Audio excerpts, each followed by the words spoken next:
On va parler du ramadan, les gens ce qu'ils veulent savoir c'est est-ce que mettre du parfum ça annule le jeûne? Bien sûr qu'il faut avoir la réponse à cette question, mais est-ce que préparer le ramadan c'est juste ça?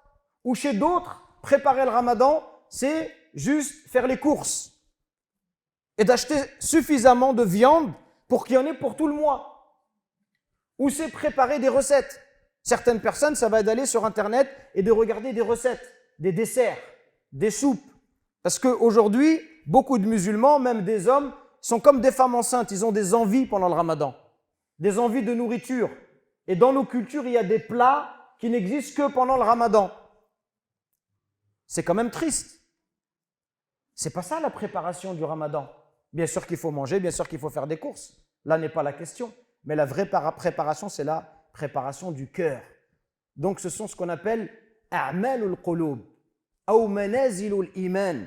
Cette préparation du cœur, c'est en fait acquérir et pratiquer les actes du cœur, qu'on appelle aussi des stations spirituelles. Parce que comprenez une chose, la grandeur de ton action, elle dépend toujours de la profondeur et de la puissance de ton intention et de ce qu'il y a dans ton cœur. Plus tu as fait ce travail spirituel dans ton cœur, plus l'action va avoir de la valeur auprès d'Allah. Même si en apparence, l'action elle n'est pas importante.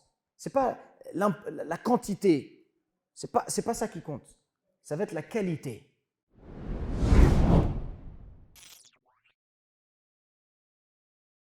Bismillah, alhamdulillah, wa salatu wa salamu ala rasulillahi sallallahu alayhi wa sallam.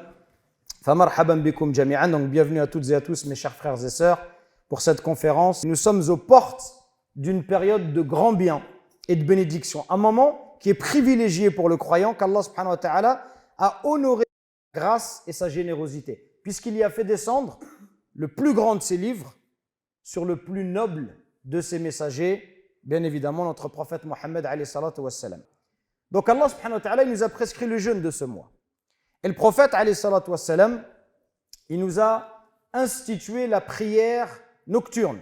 La pratique de la prière nocturne. Le prophète alayhi salatu wassalam nous a dit Man sama ramadan imanan wa ihtisaba ghufira lahu ma taqaddama min dhanbi. Celui qui jeûne, pas seulement qui jeûne, avec foi et espoir de la récompense divine, ses péchés antérieurs lui seront pardonnés. Et il nous dit également celui qui veille Man qama ramadan imanan wa ihtisaba ghufira lahu ma taqaddama min dhanbi. C'est la même construction, celui qui veille, c'est-à-dire en prière, en adoration, le ramadan, Allah subhanahu wa ta'ala, avec foi et espoir de la récompense divine, Allah lui pardonnera ses péchés antérieurs. Donc c'est un mois, comme vous savez, où les portes du paradis, elles s'ouvrent et où les portes de l'enfer se ferment. Un mois qui contient une nuit qui est meilleure que toute une vie. Une nuit meilleure que 1000 mois. Une nuit meilleure que 83 ans. Hein? Un mois d'une telle grandeur, une période d'une telle majesté, elle mérite que ceux qui aspirent au paradis s'y élancent avec ardeur. Que ceux qui désirent sincèrement la récompense d'Allah subhanahu wa ta'ala s'y engagent pleinement avec ferveur et détermination.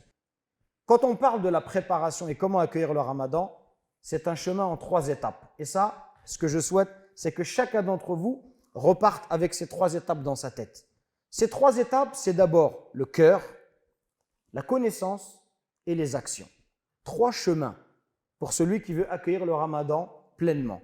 Le cœur, et on va parler de ça en premier, c'est la première partie, la connaissance et les actions. La première partie, c'est de préparer le cœur.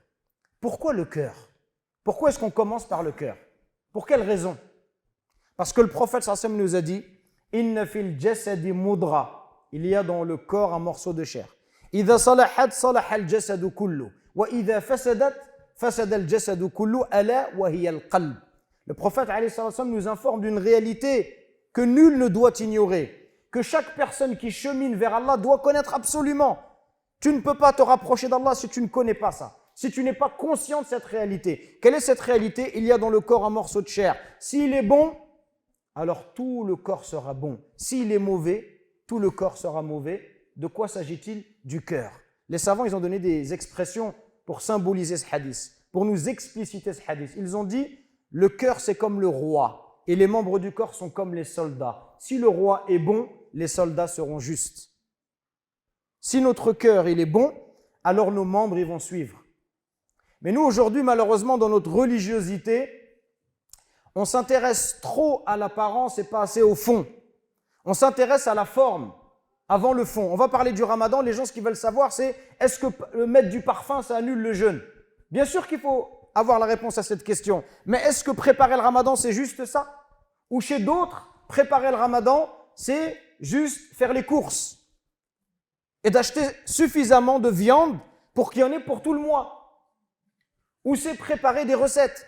Certaines personnes, ça va être d'aller sur Internet et de regarder des recettes, des desserts, des soupes. Parce qu'aujourd'hui, beaucoup de musulmans, même des hommes, sont comme des femmes enceintes. Ils ont des envies pendant le ramadan, des envies de nourriture. Et dans nos cultures, il y a des plats qui n'existent que pendant le ramadan. C'est quand même triste. C'est pas ça la préparation du ramadan. Bien sûr qu'il faut manger, bien sûr qu'il faut faire des courses. Là n'est pas la question. Mais la vraie préparation, c'est la préparation du cœur. Donc ce sont ce qu'on appelle a'malul qulub ou manazilul iman.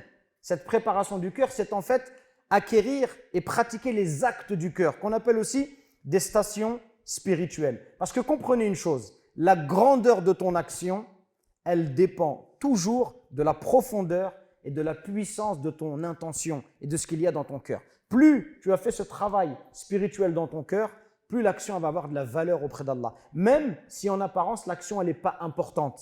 Ce n'est pas la quantité, ce n'est pas ça qui compte. Ça va être la qualité. Hein? Allah il va regarder la qualité de ton action et la qualité elle part du cœur. Donc la première chose, quand on parle de la préparation du cœur, c'est la prise de conscience du temps. La prise de conscience qui change le rapport au ramadan. C'est quand on réalise vraiment ce qu'est le ramadan. Quand on réalise vraiment ce que signifie notre temps. En fait, vous savez, notre temps, c'est quoi? Notre capital temps, c'est ce que l'on a pour cheminer vers Allah. On a tous ici un capital temps. Tous ici, on a une durée de vie. Mais personne ne sait quand est-ce que sa vie va se terminer. Si on est comme un téléphone portable, vous avez tous sur votre batterie 80%. D'autres, ils ont 30%. D'autres, leur téléphone, il va bientôt s'éteindre. Il leur reste 2%. C'est exactement la même chose pour nos vies. Mais ce temps-là, c'est ce temps-là qu'on utilise pour aller vers Allah. Si vous partez de Paris à Marseille, on va vous parler en temps. On va vous parler en kilomètres, mais on va pas vous parler en temps. En train, tu vas mettre 3 heures. En voiture, tu vas mettre 8 heures. Ce temps, c'est le temps qu'il te faut pour parcourir une distance. Et bien, le temps que vous avez, c'est le temps que vous avez pour cheminer vers Allah. Et nul ne sait combien de temps il va lui rester. Souvenez-vous de ceux qui étaient parmi nous au Ramadan dernier. Ne serait-ce que dans cette mosquée. Dans cette mosquée, on avait certains frères, je pense à Ahmed, je pense à Sako, rahimahumullah jami'an, qu'Allah fasse miséricorde à tous nos défunts. Ils étaient avec nous le Ramadan dernier. Ils priaient avec nous, le Tarawih. Ils ont fait l'Eid avec nous. Ils sont où aujourd'hui? Aujourd'hui, ils sont sous terre. Et qui vous dit que parmi nous, il n'y a pas quelqu'un qui ne va pas atteindre le Ramadan? Le Ramadan, il est dans à peu près 15 jours. Qui a la garantie qu'il va être là le Ramadan? Wallah, personne n'a cette garantie.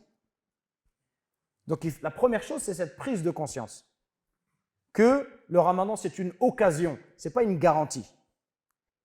Prendre conscience du temps, c'est aussi suivre l'exemple de ceux qui ont compris la valeur du temps. Et les premières générations de l'islam, parmi les compagnons et leurs élèves, ce sont un exemple vivant de ceux qui comprenaient la valeur du temps.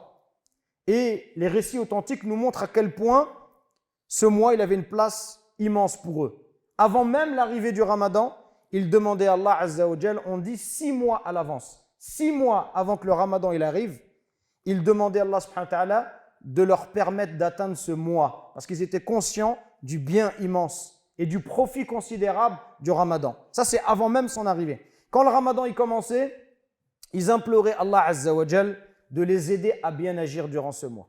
Et quand le Ramadan se terminait, pendant 6 mois, ils imploraient Allah subhanahu wa ta'ala qu'ils acceptent ce qu'ils avaient pu accomplir. En fait, ils étaient exactement comme Allah Azza wa Jal a dit وَالَّذِينَ يُؤْتُونَ مَا آتَوْا, ceux qui donnent ce qu'ils donnent, وَقُلُوبُهُمْ وَجِلَةٌ, donc ceux qui font des bonnes œuvres, comment ils sont? Tandis que leurs cœurs sont pleins de crainte. Crainte de quoi? أَنَّهُمْ إِلَى رَبِّهِمْ رَاجِعُونَ, à l'idée qu'ils doivent retourner à leur Seigneur. أُولَئِكَ يُسَارِعُونَ فِي الْخَيْرَاتِ وَهُمْ لَهَا سَابِقُونَ, ceux-là se précipitent vers les bonnes œuvres et sont les premiers à les accomplir. Ceux qui ont dans leur cœur cette prise de conscience, qui vont mourir et qui vont revenir vers Allah, ils n'adorent pas Allah comme les autres. Eux, ils ont peur de revenir vers Allah, de mourir dans un état qui n'est pas satisfaisant. Ils ont honte d'envisager de mourir et de revenir vers Allah dans une situation qui n'est pas favorable. Alors ils ont peur et cela les pousse à accomplir des bonnes œuvres. Et si tu te poses la question, peut-être pourquoi je n'arrive pas à faire beaucoup de bonnes actions, pourquoi je fais la prière, je l'arrête, pourquoi je fais les prières en retard, pourquoi je prie mais je ne suis pas concentré, pourquoi je ne viens que très peu à la mosquée, c'est peut-être parce que ce souvenir de l'au-delà, il n'est pas suffisamment présent dans ton cœur. Peut-être que tu penses à tort que tu as le temps. Ça, c'est la chose qui nous tue le plus.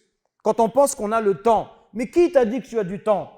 Il y a des gens qui pensent qu'ils ont du temps parce qu'ils ont 20 ans. Mais on n'a jamais vu des jeunes mourir. Les morgues, elles sont pleines de jeunes qui décèdent. Tous les jours, il y a des jeunes de 20 ans, 22 ans qui ne sont pas malades et qui décèdent. Qui t'a dit que toi, tu vas vivre jusqu'à 95 ans? Qui t'a donné cette garantie? Quand tu prends ton passeport ou ta carte d'identité, il y a marqué la date de naissance, il n'y a jamais marqué la date de décès. Pourquoi on est sûr qu'on va vivre? Qui t'a dit? Combien de gens y sortent juste pour faire une course et ne reviennent jamais? Combien de gens ne sont pas malades et ils meurent? Combien de sportifs de haut niveau qui sont suivis par les plus grands médecins, qui font des examens approfondis et ils ont une crise cardiaque? Vous entendez comme moi, oui ou non? Pourtant, ce sont des grands sportifs. Ils ont fait du sport toute leur vie et pourtant, ils décèdent à 30 ans, 25 ans, 35 ans. Combien de fois ça arrive? Donc, ils faisaient des grands efforts dans leurs œuvres, mais une fois que l'action était terminée, leur question n'était pas « est-ce que j'ai fait des œuvres ?» C'était plutôt « est-ce qu'Allah il va accepter ?» Parce qu'ils connaissaient la grandeur d'Allah subhanahu wa ta'ala. Et ils savaient qu'Allah il n'accepte que les œuvres qui sont faites sincèrement pour lui et conformes à la voie du prophète alayhi salatu wassalam. C'est pour ça qu'ils ne se valorisaient pas eux-mêmes et qu'ils vivaient toujours avec la crainte que leurs œuvres puissent être annulées. Parce qu'Allah il nous dit « Innama yataqabbalu Allah min al-muttaqin » Allah n'accepte que de la part des pieux. Donc ils craignaient moins de faire que de ne pas être acceptés. Donc, ces compagnons, leurs élèves, les pieux prédécesseurs, ceux qui les ont suivis, ils se libéraient pendant le mois du Ramadan pour l'adoration. Et ils refusaient les préoccupations de la vie d'ici-bas, afin de dégager du temps pour rester dans les maisons d'Allah. Et ils avaient l'habitude de dire, nous protégeons notre jeûne et nous ne médisons sur personne. Ils restaient le plus souvent possible à la mosquée. Pour quelle raison? Pour ne pas faire de médisance. Parce qu'ils comprenaient que le jeûne, ce n'est pas seulement s'abstenir de manger et de boire. C'est s'abstenir de tout ce qui va éloigner d'Allah. Et pour combien de musulmans, malheureusement, le jeûne n'est qu'abstinence de boissons et de nourriture, sans le comportement qui va avec. Et donc, ils donnaient beaucoup d'importance à l'étude du Coran. Ils protégeaient leur temps et ne laissaient jamais se perdre. Contrairement à ce que l'on voit chez beaucoup de gens aujourd'hui. Chaque moment, il avait sa place. La nuit, c'était pour la prière. Le jour pour le jeûne. La lecture du Coran, l'évocation d'Allah, les œuvres de bien. Ils ne laissaient pas passer une minute ni un instant sans essayer d'y mettre une bonne action. Qu'Allah subhanahu wa ta'ala nous aide à suivre leur exemple. Ça ne veut pas dire attention, va pas à l'école, travaille pas. Non, mais vas-y avec une bonne intention. Changeons notre intention. Quelqu'un qui doit travailler, il faut travailler. Il va travailler avec la bonne intention d'être au service de sa famille, de travailler et de faire le bien autour de lui. Et en faisant ainsi, même le soir quand vous allez vous reposer, après Salat al-Isha, vous allez dormir avec quelle intention? Pas simplement de vous reposer, non. Ya Rabbi, je vais dormir pour me prendre des forces. Comme ça, demain matin, je vais faire la prière du Fajr à la mosquée. Je vais faire la prière du Fajr à l'heure. Je vais me réveiller même 5 minutes avant pour lire le Coran. Là, cette nuit de sommeil, ce n'est pas une nuit de sommeil habituelle, non, c'est une nuit de sommeil pour Allah. Parce que tu t'es couché avec l'intention de prendre des forces pour adorer ton Seigneur. Vous voyez, ça ne veut pas dire quand on dit consacre-toi à l'adoration, ça veut dire je rentre à la mosquée, je ne sors pas du nuit au matin, je ne calcule pas ma famille. Non, vis ta vie, mais change tes intentions. Mets Allah dans ta vie, à chaque instant, et tu vas voir que ta vie, elle va changer. Tu viens à la mosquée plus tôt pour passer l'aspirateur, nettoyer la salle des ablutions, installer la nappe pour que les gens puissent rompre le jeûne. J'ai pas beaucoup d'argent, j'ai pas la possibilité peut-être de payer un repas, eh ben j'ai juste une date, eh ben c'est pas grave. J'ai pris quelques dates et je vais les offrir à mon voisin pendant la salat, qui puisse couper le jeûne avec ma date. Fais le bien avec ce qu'Allah Azza wa Jal t'a donné. Donc on a dit, la première étape, c'est de préparer son cœur. Et on a dit notamment de prendre conscience à la fois de la valeur du temps et de ceux qui ont su exploiter le temps au maximum, les premières générations de l'islam. Préparer son cœur, c'est aussi accueillir le Ramadan spirituellement. Et ça passe notamment par l'invocation. Tout d'abord en demandant à Allah de te permettre d'atteindre le mois du Ramadan. Il y a un hadith qu'on connaît, même s'il est faible, qui est souvent utilisé, dans lequel il est rapporté que le prophète demandait Allahumma barik lana fi Rajab Allahumma barik lana fi Sha'ban wa ballighna Ramadan. Allah bénis-nous Sha'ban et permets-nous d'atteindre le Ramadan. Donc, une des premières choses, c'est de demander à Allah d'atteindre ce mois-là. Et puis, quand le Ramadan va arriver et que tu vas voir le croissant lunaire, et ce n'est pas une invocation qui est spécifique au Ramadan, mais à chaque fois qu'on prononce, à chaque fois que le mois musulman entre, c'est ce que disait le prophète sallallahu alayhi wa sallam. Il invoquait Allah en disant Allahumma ahillahu alayna bil yumni wal iman was salamati wal islam rabbi wa rabbukallah. Oh Allah, apporte-nous avec cette nouvelle lune sécurité et foi, le salut et l'islam ainsi que la réussite dans tout ce que tu aimes et que tu agrées, mon Seigneur et ton Seigneur est Allah. Cette invocation, elle marque le basculement. On espérait atteindre le Ramadan, ça y est, Allah nous a permis d'y parvenir. Également, cette préparation spirituelle, c'est être reconnaissant. Ça, vous voyez, toutes ces choses-là, c'est dans le cœur que ça se passe. C'est-à-dire que tu dois être reconnaissant qu'Allah t'a renouvelé cette faveur. Tu dois le louer, le remercier. Parce que année après année, Allah, il te permet de vivre le Ramadan. Et donc, il faut remercier celui qui te donne. Pour quelle raison? Si tu le remercies, il va te donner davantage. Et il va préserver ce bienfait pour toi. Allah, il le dit clairement dans le Coran. وَإِذْ تَأَذَّنَ رَبُّكُمْ لَإِنْ شَكَرْتُمْ لَأَزِيدَنَّكُمْ. Si vous êtes reconnaissant, très certainement, j'augmenterai mes bienfaits pour vous. وَلَإِنْ كَفَرْتُمْ إِنَّ عَذَابِي لَشَدِيدٌ. Mais si vous êtes ingrat, alors mon châtiment sera terrible. Donc le musulman, il doit remercier Allah. Qu'Allah il lui permette de jeûner ce mois-là. Également, parmi ces éléments qui constituent la préparation spirituelle, c'est d'être joyeux, d'être heureux. Parce qu'il a été rapporté de manière authentique que le prophète, sallallahu alayhi wa sallam, il annonçait la bonne nouvelle. C'est une bonne nouvelle pour le croyant, le Ramadan. Et ça, c'est dans le cœur. Si quelqu'un il est triste que le Ramadan il arrive, si ça l'embête, si ça l'agace, comment est-ce qu'il va profiter de ce mois-là? Si dans son cœur il n'est pas content. Le musulman, il doit être heureux de vivre ces moments-là. C'est des moments de foi, de spiritualité, de communion avec Allah Azza wa Jal. Le prophète avait l'habitude de parler à ses compagnons, leur dire le mois du Ramadan est venu à vous, c'est un mois béni durant lequel Allah il a prescrit le jeûne, les portes du ciel sont ouvertes, celles de l'enfer sont enfermées, les démons rebelles ils sont enchaînés, et il se trouve une nuit qui est meilleure que 1000 mois, celui qui en est privé a été privé d'un immense bien. Donc un Ramadan c'est quelque chose d'incroyable. Et vous connaissez tous l'histoire d'une personne qui est décédée une année après son ami qui était un meilleur pratiquant que lui. Et le prophète sallallahu alayhi wa sallam, il y a un homme qui a fait un rêve. Et il a vu la personne qui est décédée après, qui était dans un degré plus haut du paradis. Et les gens, ils ont commencé à débattre.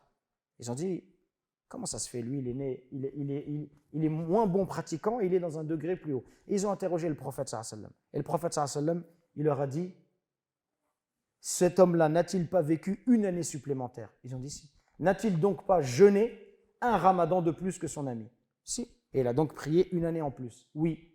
Le prophète il a dit la différence qu'il y a entre lui et son ami, c'est comme la différence qu'il y a entre le ciel et la terre. Donc quelqu'un à qui Allah donne cette opportunité de jeûner 20, 30, 40, 50 Ramadans, Allah il l'a honoré. C'est une chance que nous avons. Et si on pouvait demander aux gens qui sont dans les tombes, qu'est-ce que vous souhaiterez? Ibn al-Jawzi dit ça. Si on pouvait demander aux gens des tombes, quel est votre souhait? Il dirait de vivre un jour du Ramadan. Pas le Ramadan, un jour, un seul jour. Et oui, mes frères, un Ramadan, vous savez que le jeûneur, ses invocations, elles sont exaucées. La journée, elle commence à 6h30 le matin jusqu'à 17h45. Pendant 11 heures, tes invocations, elles sont exaucées. Tu te rends compte de ce que ça veut dire? 11 heures, tes invocations elles sont exaucées. C'est une chance, ça. Mais nous, on ne s'en rend pas suffisamment compte. On prend ça comme quelque chose d'habituel. Également, troisième élément de cette préparation du cœur, c'est d'avoir un engagement sincère. De prendre un engagement. Là, tout de suite, on doit prendre l'engagement de profiter au maximum du Ramadan et de faire le maximum d'efforts pour remplir ses journées et ses nuits par les bonnes œuvres. Celui qui est sincère avec Allah, Allah il est avec lui et va lui faciliter l'accomplissement du bien. Donc il faut avoir cette intention sincère. Il faut avoir dans notre cœur cette détermination, cette ferme détermination à profiter du mois du Ramadan. Et puis s'organiser et commencer dès la première nuit du Ramadan avec confiance et le bien est devant toi. Le Ramadan c'est aussi, et ça fait partie de la préparation spirituelle, la préparation du cœur, que de se repentir et de prendre la ferme décision d'abandonner les péchés. Parce que le Ramadan, c'est le mois du repentir dans toutes ses dimensions. Tout d'abord, le fait de se repentir face à la faiblesse et au relâchement dans notre pratique religieuse. Même nous les pratiquants, même nous qui faisons nos prières à la mosquée, avec le temps, la détermination parfois elle faiblit. On faiblit avec le temps. On a besoin de renouveler notre engagement vis-à-vis d'Allah subhanahu wa ta'ala. Et on a besoin comme ça de périodes qui vont nous aider à repartir de plus belle. Donc le Ramadan, c'est une occasion rare de réorganiser entièrement sa vie spirituelle. Et c'est également l'occasion de se repentir face aux péchés et aux désobéissances, de rompre avec les plaisirs interdits, de rompre avec Iblis et de le prendre pour ennemi et de se réconcilier avec Allah tabaraka wa ta'ala. Le Ramadan, c'est le mois du repentir et celui qui ne se repent pas durant le Ramadan, quand est-ce qu'il va se repentir? Quand est-ce qu'il va se repentir? Cheikh Farid al-Ansari rahimahullah, il nous explique pourquoi le Ramadan, c'est le mois du repentir. Et nous dit le Ramadan, c'est le mois du repentir rare. Parce que le repentir du Ramadan, il n'est pas comme les autres repentirs. Tout d'abord, la miséricorde d'Allah, elle va se déverser pendant le Ramadan sur les croyants d'une manière qui n'existe à aucun autre moment de l'année. Deuxièmement, nos cœurs y sont disposés et les opportunités sont offertes aux croyants plus qu'à tout autre moment de l'année. Et parce que aussi l'équilibre de l'épreuve durant le Ramadan change totalement. Qu'est-ce que ça veut dire l'équilibre de l'épreuve? L'équilibre de l'épreuve, ça veut dire qu'en dehors du Ramadan, Allah subhanahu wa ta'ala nous a créés avec, de manière équilibrée, à la fois les germes du bien et les germes du mal, avec cette disposition à faire le bien et à faire le mal.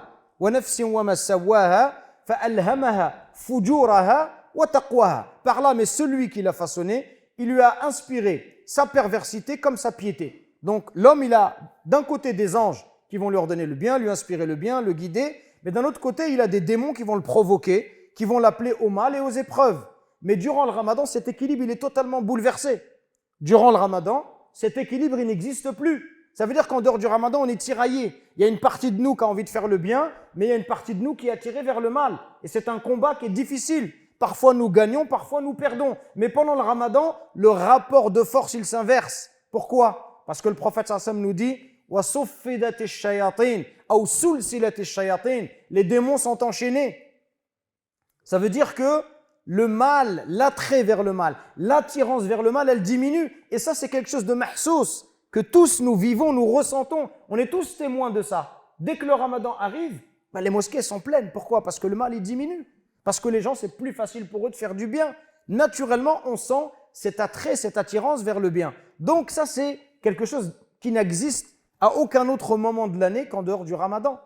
Donc c'est pourquoi c'est l'occasion pour nous de se repentir. La deuxième étape, on a dit il y a 3 étapes. Quelle est la première étape? C'est le cœur. La deuxième? La connaissance. La troisième étape? Les actions. Là, vu comment vous répondez, ça veut dire demain matin, il ne reste plus rien. Moi, je ne suis pas satisfait de ça. Moi, ce que je veux, c'est que tous on reparte avec ça dans notre tête. Je prépare mon cœur, j'apprends, je connais, et troisièmement, j'agis. Aujourd'hui, le schéma chez beaucoup de gens, ce n'est pas ça. C'est j'agis sans comprendre pourquoi, sans savoir. Et comme c'est en surface, ça n'atteint pas le cœur. Et donc, qu'est-ce qui se passe à la fin du Ramadan? Les gens, ils partent avec le Ramadan. Ça y est, le Ramadan, il est parti, les gens, ils partent avec. Ça, le premier jour, l'Eid, Salat Sobh, ça y est, c'est fini. Il y en a déjà, ça y est, ils ont quitté. Ils sont partis pendant 11 mois en congé. Pourquoi? Vous savez pourquoi? Ce qui est intéressant, ce n'est pas le constat, c'est la raison. Pour quelle raison? Il y a des gens qui font des efforts, il y a des gens, subhanallah, ils font plus d'efforts que vous et moi. Ils sont là, tous les tarawih, toutes les salats, toutes les rak'at, il est là, il ne bouge pas. Il y a des personnes âgées, ils prient debout.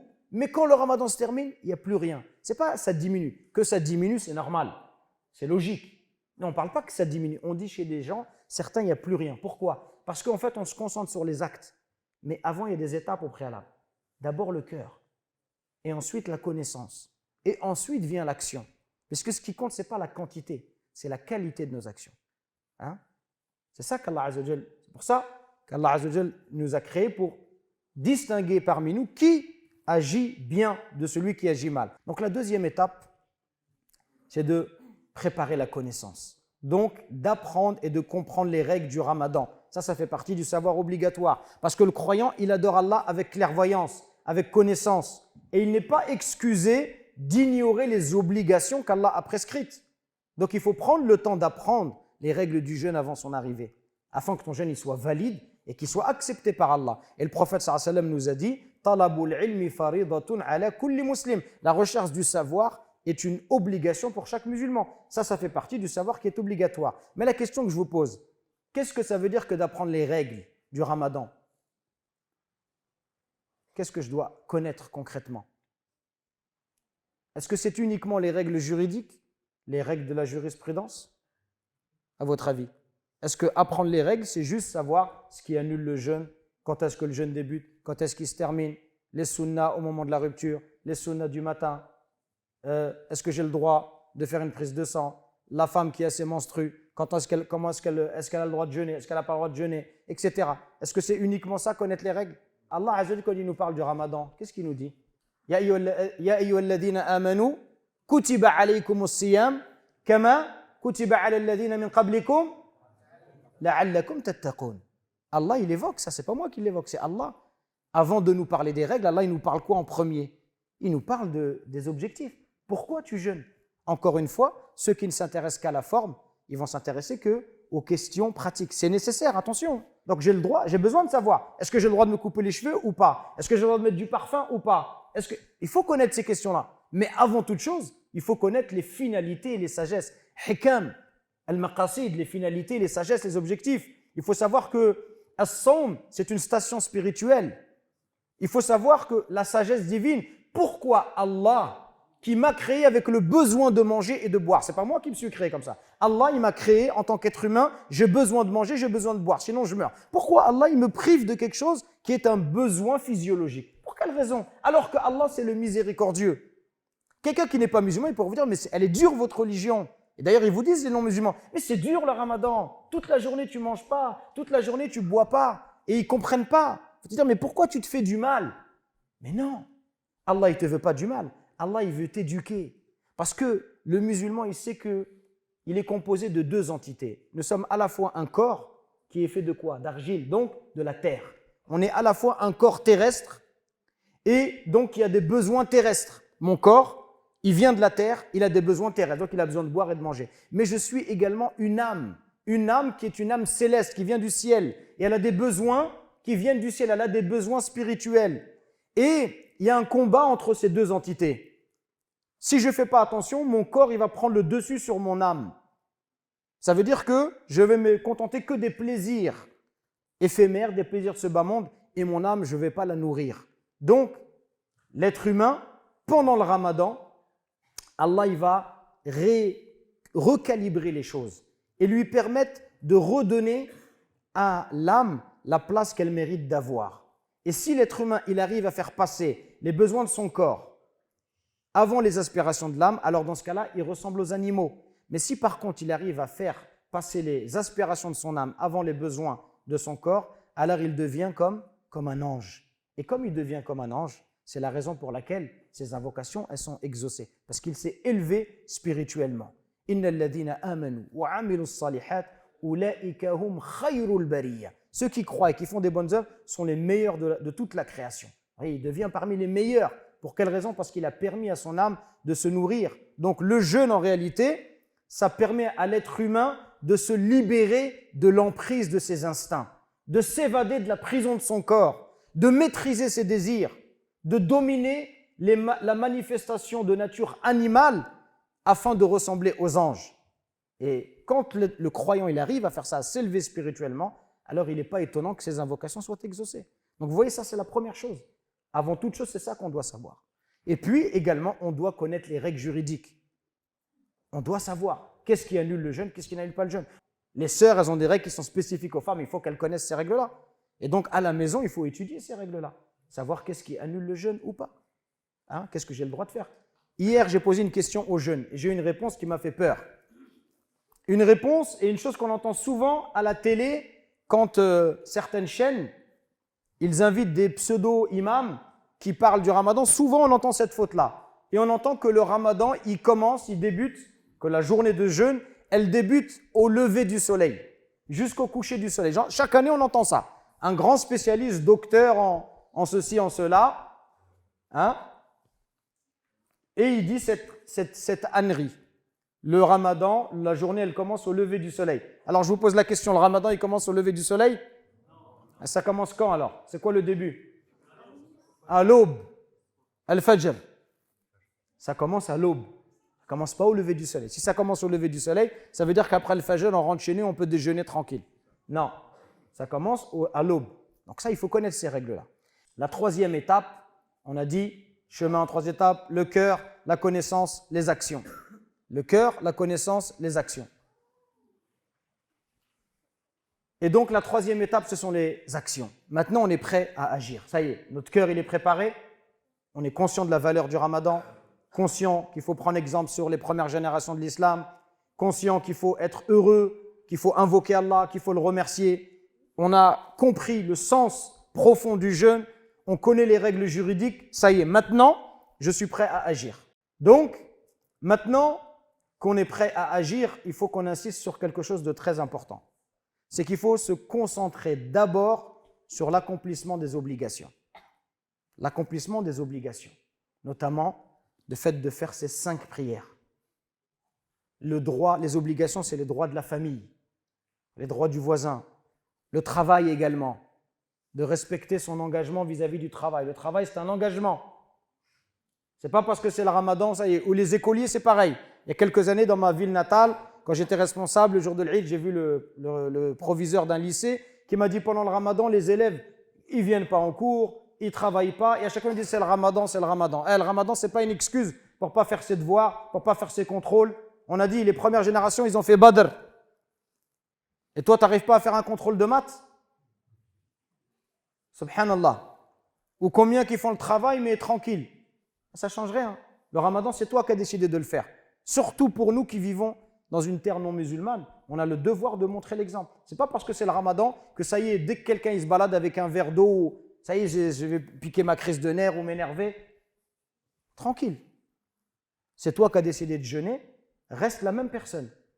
Afin qu'on ne dise pas, quand ils font le ramadan, ils sont moins productifs. Au contraire, on fait le ramadan, on est encore plus sérieux, on est encore plus fidèle à notre engagement. Et donc la première chose, c'est le respect des obligations. Et si on prend les obligations, par exemple de la prière, il y a quelque chose qu'il faut que les gens comprennent. Le ramadan, ça nous aide à rééquilibrer, on a dit, à recalibrer, à réorganiser notre vie religieuse. Prenons l'exemple de quelqu'un qui ne fait pas sérieusement les 5 prières. Quelqu'un qui ne fait pas sérieusement les 5 prières. Il les rattrape. Parfois, il ne fait pas telle prière. Souvent, c'est le cas de figure que l'on a. On a quelqu'un qui ne fait pas sérieusement les 5 prières. Il vient à la mosquée et il fait tous les tarawih. Il fait les tarawih, mais c'est un effort surhumain. Il finit le mois, il est lessivé, psychologiquement, physiquement, spirituellement. Et à la fin du mois, ça y est, il ne vient plus à la mosquée pendant 11 mois. À cette personne, qu'est-ce qu'on va lui dire? Ce n'est pas la peine, tu t'acharnes à faire tarawih. Tarawih, c'est supplémentaire. C'est pour les gens qui ont atteint un niveau. Le mieux pour toi, c'est que tu fasses le fajr à l'heure, que tu fasses le dohor à l'heure. Ça, les gens, ils n'arrivent pas à comprendre. Et non, tarawih, absolument, il faut que je le fasse.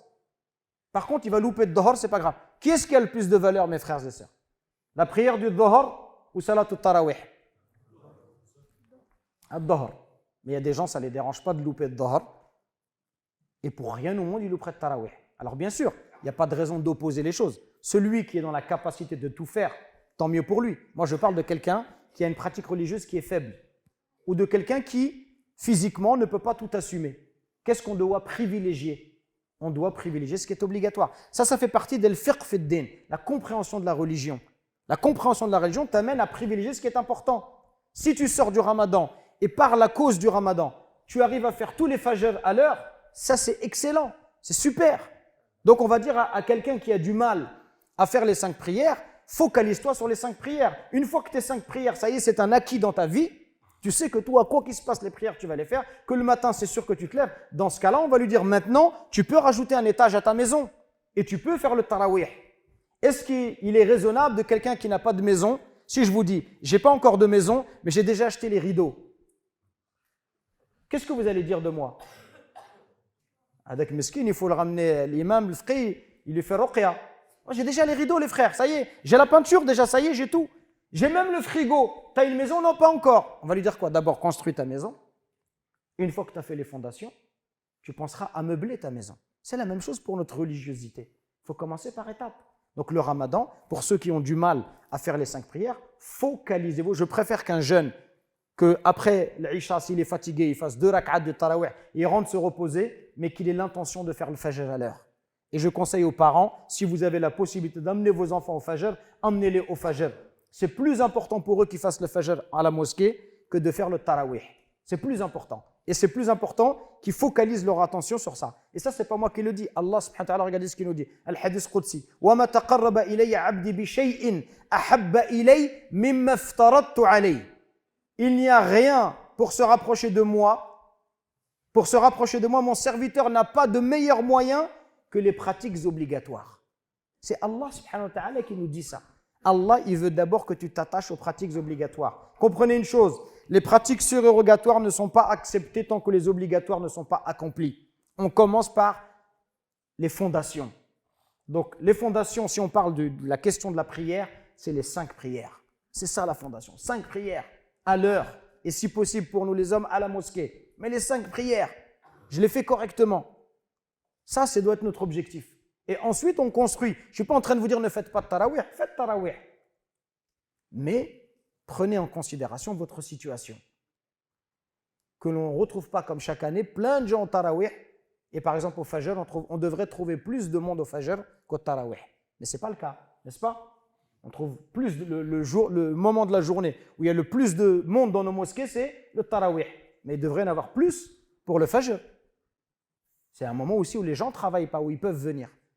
Donc ça, c'est la première chose, être attentif à l'accomplissement des obligations. Dans les actions aussi, la place centrale du Coran.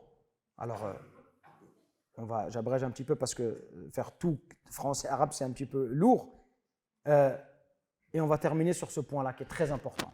C'est la place centrale du Coran. Et j'ai envie de vous citer Cheikh Farid al-Ansari, rahimahullah, qui a dit des paroles magnifiques. Donc je vais traduire ces longues paroles de Cheikh Farid al-Ansari qui sont très importantes. Il nous explique pourquoi le Coran, il a une place centrale pendant le Ramadan. Et il nous donne cette image, rahimahullah, il nous dit c'est la couronne Taj, la couronne des œuvres pieuses.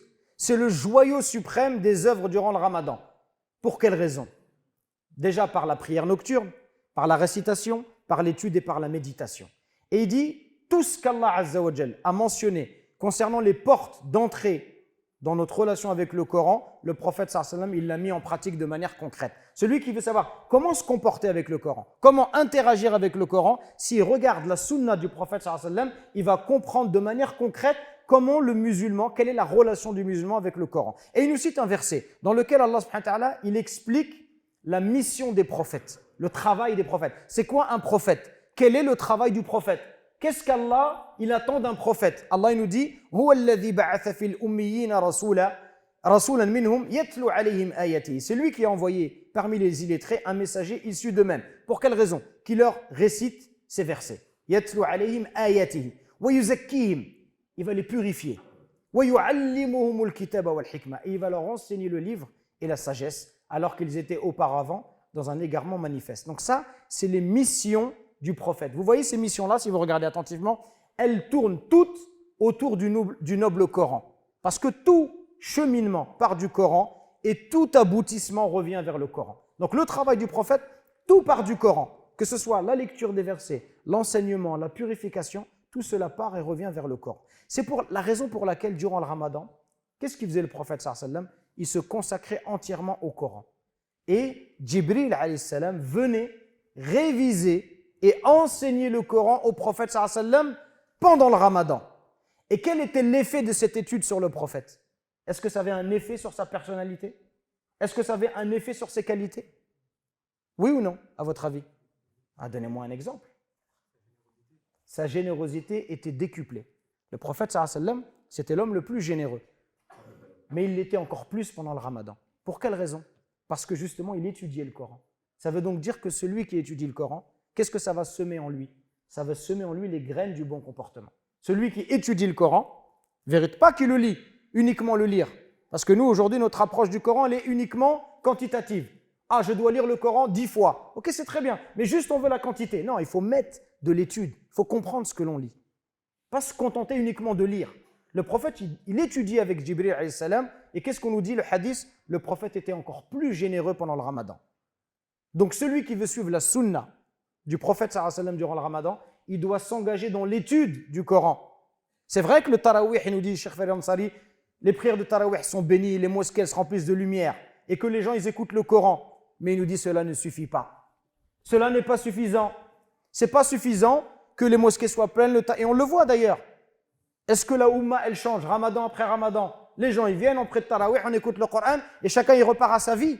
Il nous manque quelque chose, mes frères et sœurs. Il nous manque quelque chose dans notre religiosité, en termes individuels, mais même communautaires. Notre communauté, il nous manque quelque chose. Pourquoi on entend le Coran pendant un mois, on prie et après on retourne à nos mauvaises habitudes? C'est qu'il nous manque quelque chose, on est passé à côté de l'essentiel. Et vous savez, on est passé à côté de quoi? On est passé à côté de l'étude du Coran. On entend le Coran, mais on ne comprend pas ce qu'on récite. Encore plus pour nous qui sommes nés ici. On entend le Coran, mais beaucoup, ils ne comprennent même pas ce que ça veut dire. Encore un arabophone, il va peut-être percevoir certains de ses sens, mais quelqu'un qui est purement francophone, il entend le Coran, il ne comprend rien. Et donc, on va se limiter à quoi? À la voix. Et les imams, ça devient comme des chanteurs en fait. Ah, je vais là, telle mosquée, pourquoi? Ah, l'imam, il a une belle voix. C'est-à-dire c'est juste des voix.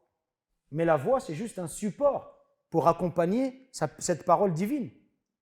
Donc, le fait de comprendre le Coran, c'est une demande d'Allah. Il nous dit « Walakin kunu rabbaniyin » soyez des maîtres initiés à Allah. Comment? « Bima kuntum tu'allimun al-kitab » puisque vous enseignez le livre. « Wa bima kuntum tadrusun » et vous l'étudiez. Et le prophète sallam nous dit qu'il n'y a pas des gens qui se réunissent dans la mosquée pour étudier le Coran sans que la miséricorde ne descende sur eux. La miséricorde les enveloppe, la sérénité descend sur eux, les anges les entourent et Allah les mentionne auprès de ceux qui sont auprès de lui. Donc l'étude du Coran, ça fait partie des adorations les plus élevées qui vont relier le cœur du serviteur à Allah. Allah il nous dit « Afala yatadabbarun al-Qur'an » ne méditent-ils donc pas le Coran? Ou bien y a-t-il des verrous sur leur cœur? « Am ala qulubin aqfaluha » Donc l'étude du Coran, qu'est-ce que ça permet concrètement? Ça permet de briser ces chaînes. Ça permet d'effacer la rouille qu'il y a sur nos cœurs. Nos cœurs, ils se rouillent. Comme tout matériel, comme toute pièce de votre voiture, ça se rouille. Donc pour purifier ce cœur, comment je vais le purifier? Par l'étude et la méditation du Coran. Et ça permet d'ouvrir nos cœurs à la lumière du tout miséricordieux. C'est pourquoi il nous dit, il est un devoir de nous réunir autour du livre d'Allah dans nos foyers, au sein de nos familles, en marchant ensemble vers Allah. C'est pourquoi vous allez peut-être me dire, mais comment je fais concrètement? Prenez des livres de tafsir. Il y a aujourd'hui des livres traduits en français. Il y a énormément de commentaires en français. Très simple. Et prenez et lisez. Lisez avec votre famille. Tous les soirs, lisez une page, 2 pages. Commencez par les petites sourates. La Fatiha. Qul huwallahu ahad. Qul a'udhu bi rabbil falaq. Qul a'udhu bi rabbin nas. Des choses simples, des petites choses. Mais au moins lisez. Et à la mosquée aussi. D'ailleurs, c'est l'occasion de rappeler que, Inch'Allah, pendant le Ramadan, 3 fois par semaine, il y aura Cheikh Mohamed Husseini qui viendra et qui, avant le Tarawih, expliquera les versets qui sont lus par l'imam. Mais donc, il faut un temps pour lire, mais il faut aussi un temps pour comprendre le Coran, pour qu'il ait un impact sur nous. Des choses simples. Je n'ai pas demandé de rentrer dans des grands commentaires très compliqués, non, mais d'essayer de comprendre et de méditer ce Coran. Et c'est en faisant ça que vraiment, alors, le Coran, il va avoir un impact sur nous. Mais aujourd'hui, si le Coran n'a pas suffisamment d'impact ou pas autant qu'il devrait en avoir, la faute, elle est chez nous. C'est parce qu'on ne sait pas se comporter avec le Coran. Nous, aujourd'hui, on lit le Coran. Pourquoi? Parce qu'on nous a dit Alif, Lam, Mim, Harf, Alif, Harf, Lam, Harf, Mim, Harf. On nous a dit Alif, c'est une lettre, et chaque lettre, il y a combien de hasanat?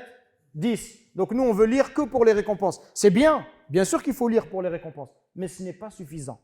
Ce n'est pas suffisant.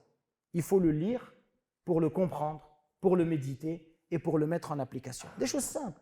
Juste avec vos enfants, vous vous posez. Des petites choses, vous allez expliquer. Allah, il nous parle de shaitan. Comment il nous dit shaitan? Comment il est dans ces sourates-là? Comment Allah il définit shaitan? Juste un exemple pour vous montrer qu'avec des petites sourates et des mots très simples, on peut transmettre des sens qui sont profonds. Comment Allah il définit shaitan? Avec 2 caractéristiques dans Qul a'udhu bi rabbin nas. Min sharri al-waswas al-khannas. Allah il nous dit shaitan, il est 2 choses. Waswas, mauvais conseiller, et khannas. Khannas, ça veut dire quoi? Ça veut dire qu'il s'enfuit. Donc, shaitan, il a 2 attitudes avec nous. Waswas, donc il vient nous conseiller, ou alors il peut nous fuir. Quand est-ce que le shaitan il vient me conseiller? Quand est-ce qu'il s'enfuit? Une chose toute simple. Dhikrullah. Quand vous vous rappelez d'Allah, le shaitan il s'enfuit. Vous voyez, quand vous rentrez chez vous, vous dites Bismillah, le shaitan ne peut pas rentrer. Quand vous mangez, vous dites Bismillah, le shaitan ne peut pas manger. Quand vous sortez, vous dites Bismillah, tawakkaltu ala Allah, wa la hawla wa la quwwata illa billah. Le shaitan il parle aux autres, il dit Kayfa laka bi rajulin qad hudiya wa kufiya wa wuqiya. Qu'est-ce que tu veux faire à un homme qui a été guidé, préservé, protégé? Qu'est-ce que tu veux faire? Tu ne peux rien faire contre lui. Donc, regardez un truc tout simple. Vous voulez éduquer vos enfants? Le diable, soit il te conseille, soit il s'enfuit de toi. Si tu oublies Allah, si tu oublies de penser à Allah, le diable il va venir à côté de toi, il va te mettre des mauvaises choses dans la tête. Si tu te rappelles à chaque fois Allah, il va s'enfuir. Donc mon enfant, quand tu sors de la maison, quand tu rentres à la maison, avant de dormir, avant de manger, avant de faire quoi que ce soit, pense à Allah, rappelle-toi Allah, évoque Allah, et le diable il ne sera jamais à côté de toi. Voilà, ça a duré 3 minutes. Et tu as donné une leçon profonde à ton enfant. Et tu recommences ça chaque soir. Ihdina sirat al-mustaqim. Tu vas expliquer la plus grande invocation du Coran. Ayatul Kursi. Et tu vas prendre comme ça des petites sourates, des petites choses, et tu vas leur donner de la valeur. Et tout de suite, on va ressentir la saveur du Coran. Ça vous parle ce que je vous dis ou pas? Oui? Vraiment? Toi, tu es bien éduqué, tu es gentil, c'est pour ça. Allah barak. Pour terminer, mes frères, من الأعمال كذلك مما نستعد به لاستقبال رمضان الاستعداد لتفطير الصائمين في المساجد والبيوت. Dernière chose, c'est aussi important, c'est de penser à offrir des repas pour la rupture du jeûne. Que ce soit à la mosquée, vous savez, chaque année la mosquée organise des ruptures de jeûne, mais également dans les maisons, parce que ça c'est une grande action. Le prophète sallallahu alayhi wa sallam nous dit Man fattara sa'iman kana lahu mithlu ajri as-sa'im min ghayri an yantaqisa min ajri as-sa'imi shay'a. Celui qui donne à manger à un jeûneur pour rompre son jeûne, il aura la même récompense que lui sans que cela ne diminue en rien la récompense du jeûneur. C'est un hadith authentique. Pour obtenir la récompense, les savants ils nous disent qu'il faut juste que son envie de nourriture cesse.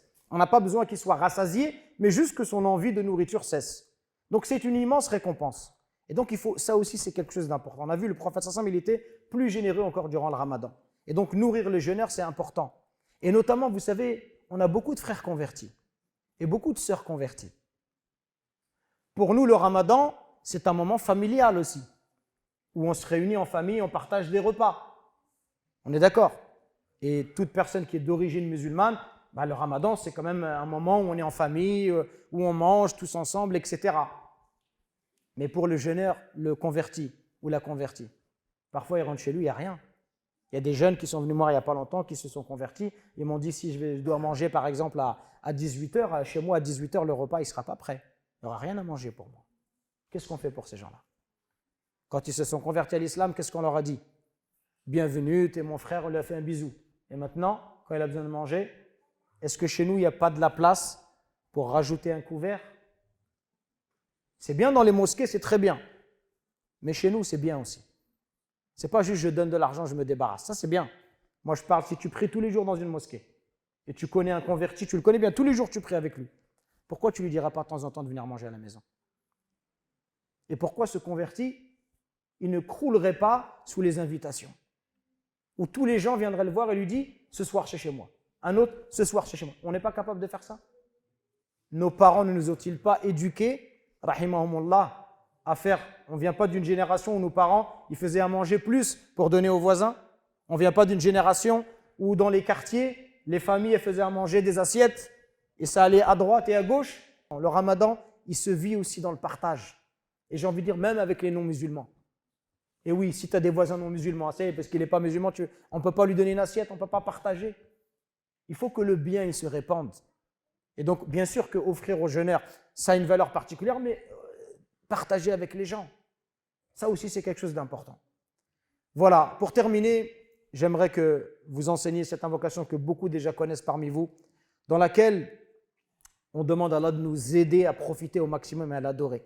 Quand le prophète il a enseigné cette invocation à Mu'adh, il lui a dit à la fin de chaque prière, invoque Allah par cette invocation. Allahumma a'inni ala dhikrika wa shukrika wa husni ibadatik. Allah, aide-moi à t'évoquer, à te remercier et à t'adorer comme il soit. Donc le musulman, il doit multiplier cette invocation pour demander à Allah qu'il nous permette de profiter au maximum de ce mois de Ramadan.